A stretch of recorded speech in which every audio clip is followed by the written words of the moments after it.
Good day all. Today I'd like to take you through data validation options within Excel. This is very important, particularly when you are wanting to prescribe the input of certain data cells.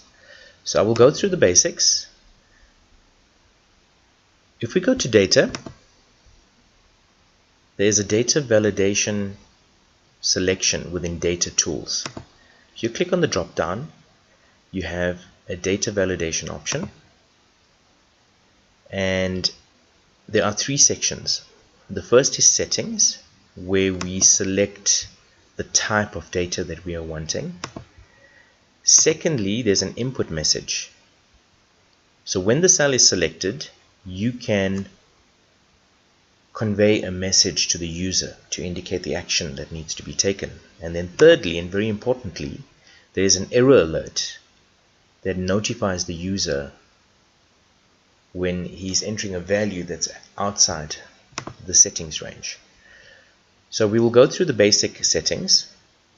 Any value is quite straightforward. That allows any value of text.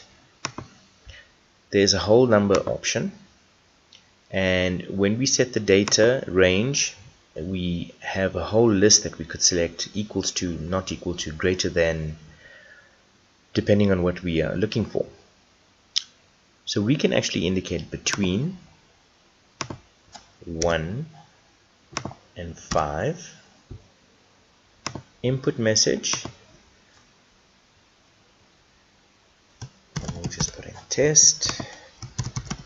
Please select a value between 1 and 5. And on the error alert, this is quite critical. You have three options. You have a stop. This will require the user to stop and correct the value. It will not allow him to proceed. He will have to retry. Then you've got a warning. It will bring up a warning on the screen, but the user can still enter the value. Likewise with information. It will pop up an information block indicating that what you're doing is out of range, but again it will allow you to override the rule. So in this case, we will go with a stop. We can indicate a title and call it input error, and again,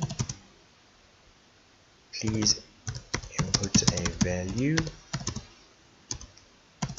between 1 and 5. We'll click OK. So if we go to B2, cell B2, it says test, please select a value between 1 and 5. If I put in 1, no problems. The input value is correct within the range. If I put in 6, it brings up the box that says input error, please input a value between 1 and 5. If I put in a decimal, again, it will bring up an error, as decimals are not allowed. So if I go to data validation again and select decimals, it is exactly the same as whole numbers, but in this instance will allow you to input decimals into your input field. So I will set this up between 1 and 5.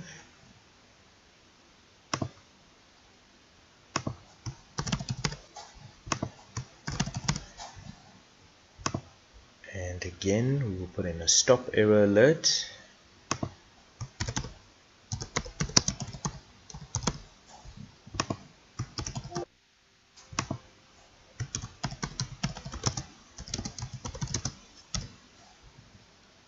Okay, so our message pops up as we hover over the cell, and now I can put in decimals, whereas above whole numbers I could not. And you notice the option is to retry.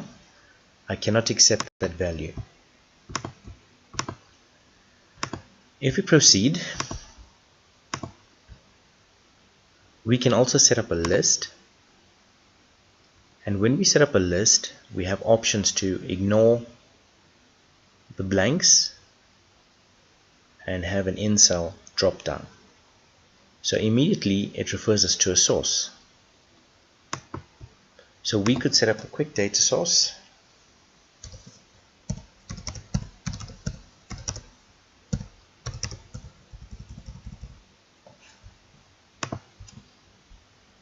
Go to data validation,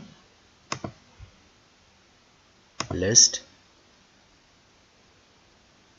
and highlight the source that we have created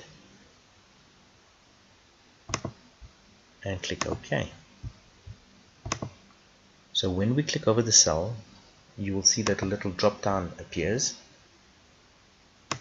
and we can select from our list the relevant value. These are particularly handy with survey type work as well. The list can be expanded, but in that case we also need to expand the range. So it would be advisable to actually include additional cells. If we go to data validation, we can also determine the length of the text. So I want the text to be less than or equal to 10.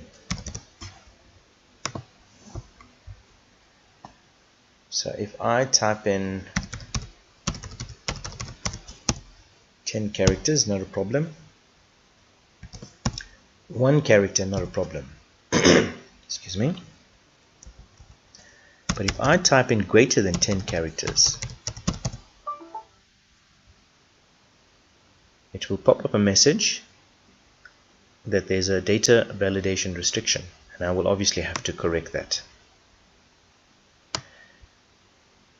This comes in handy when the data input is required for importing into an accounting system or some type of software where the lengths have a prescribed number of characters.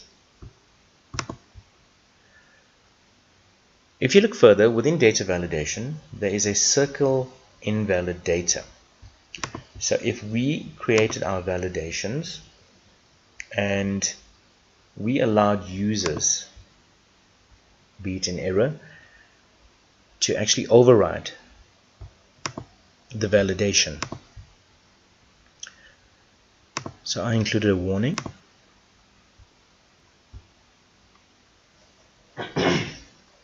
I'm just going to change these two. And I'm going to set the alert type to warning. I'll select this as information. So remembering that the range is 1 to 5, I'll press 6. And this gives me an option to continue, to actually ignore that rule. So I will say yes. I will select 6.